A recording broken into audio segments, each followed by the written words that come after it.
another fucking video in this motherfucker. Merry Christmas, or Merry Belated Christmas. It's already fucking passed, but got some more shit, just updates and a little kind of a Christmas-themed video here to talk about some fucked up stories.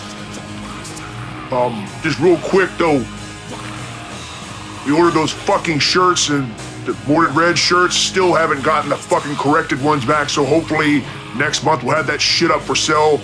Fucking bullshit, I'll touch upon that later. Also, some random person, I don't know who did this, but sent me a fucking present in the mail, and what the fuck is this? Who sent this shit? It was mailed to our P.O. box with no return address.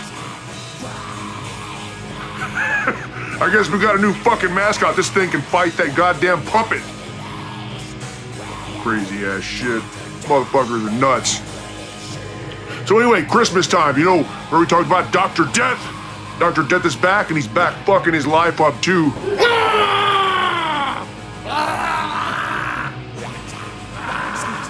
This fucking guy, he's trying to be nice with his family, and then I guess a few weeks before Christmas, he went and bought one of those big-ass inflatable snowmen you put in your front yard for decoration. I guess he was drunk as shit and sitting in the living room. In their living room, they have like vaulted ceilings with ceiling fans at the top, and I guess he was wiped out drunk, just sitting at the chair, and his kids were playing with that inflatable snowman, which is fucking 20 foot tall or something. It's supposed to be outside, not inside. Dr. Death was passed out in his fucking chair, drunk, and his kids were playing with that snowman. They plugged it in and inflated it inside the house, and I guess they went up all the way to the ceiling and hit the ceiling fans and broke up the shit of the propellers, whatever the fuck it's, the blades, all off there. And so apparently his wife came home and he was passed out, and that huge snowman was inflated in the living room, and all the ceiling fans had all the blades broken off, just spinning up there. And so she was fucking pissed. And then he tried to make it up to her, take the kids out and drive around looking at Christmas lights and neighborhoods and stuff. I guess she didn't realize he said he was drinking coffee. He had a cooler and it was full of fucking straight vodka, and he was drunk, and I guess didn't realize he passed out and ran through somebody's yard and tore up a bunch of fucking decorations. So he's dealing with that shit now. But it's funny him telling me this. It reminds me of a bunch of other Christmas stories for me and other people. Like, this is pretty fucked up, but this is a personal one. When I was a child, I had a great-grandmother that was almost 100 years old, and we would always go visit her at the nursing home. And I was probably 8, 6, 7, I don't remember, 7 years old. We went there, and she had a roommate, this old lady. She was very nice, and she, of course, you know, old people like to talk to kids and stuff. So I was a little kid showing her all my drawings and stuff and having fun and whatever. And then when she left, I was sitting on that lady, my great-grandmother's roommate's bed, and I was drinking a Coke. A bottle of Coke, just fucking nasty. I can't drink that shit now, but back then, I guess I accidentally dumped it over and poured it all over the bed and got scared. My parents wiped it up, whatever. We left. And then months later, during Christmas time, we went there to visit my great-grandmother again, and I was looking for that old lady. I said, where's that lady? And my dad said, oh, she's dead. So I said, what? So of course it made me sad. I said, what happened? Yeah, he said she killed herself because somebody had spilled a Coke on her bed, and she went into a nervous breakdown and she killed herself. And me as a fucking kid, that made my stomach sink. I felt horrible. I thought that I caused that woman to kill herself. And then finally my dad told me he was joking, but that's a pretty fucked up thing to tell a kid.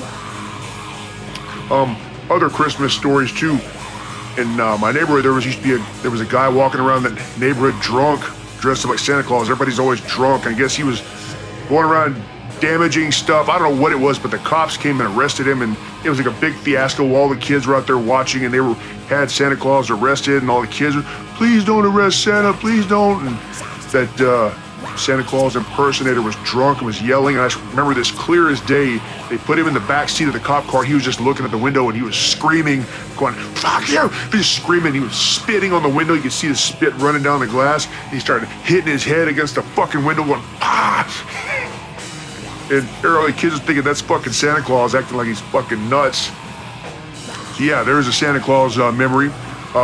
Also, another thing, they used to have carnivals and shit around here, and there was this clown called Strawberry the Clown. He used to come and go to the schools and visit kids and stuff, and he was known around the community, but I guess he was also fucking drunk. Because I didn't see this, but at one of the carnivals, a friend of mine or somebody said that behind some of the tents, he saw Strawberry the Clown in a fucking pure fist fight brawl with some other carny. They were drunk, just knocking the shit out of each other. My friend said he saw that, so they were fighting, like knocking the fuck out of each other. Probably fighting over drugs or something stupid. But anyway, years later, that he was always around during Christmas time and stuff, trying to do stuff for charity. But years later, they found his ass laying in a fucking alley with his throat cut. So I'm sure it was up to some kind of shady ass shit that he did. And then another story, a friend of mine said his dad got drunk. It's always people getting drunk and fucked up doing stupid shit. I guess he was drunk driving and ran into a ditch and flipped his car over, and then he got arrested, and I guess they threw him in this was back in the 70s, I think, so it was a lot different. He had him in his own cell, and his dad was in there drunk, telling cops, "Come on, motherfucker!" He was tearing shit up, and then cops were telling him to shut the hell up, so he eventually started moving the sink on the wall. He kept jumping on it and broke the whole fucking sink off the wall, and some water was spraying in there, so the cops took him out of there and put him in another cell and beat his ass half to death. But yeah, that was their Christmas. I think it was Christmas Eve night that shit happened, so their dad was in jail for intoxication and breaking sinks and shit off the fucking wall. But yeah, that's the Christmas stuff. Short little fucking video today, but talking about that goddamn SOB. We'll see if we can get his ass back on here. Keeps doing fucked up shit and fucking his life up.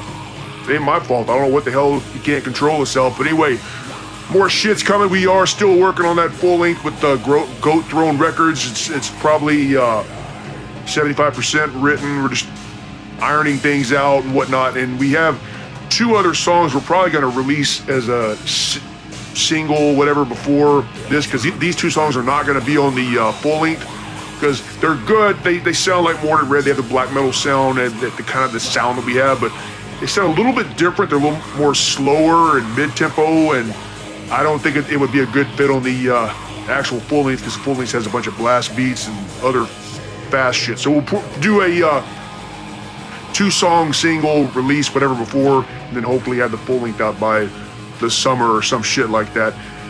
T-shirts are on the way, more fucking videos. I'm gonna do some shit about Brazilian black metal and some other shit coming up, and more collaborations coming up too. Anyway, so enjoy your motherfucking day!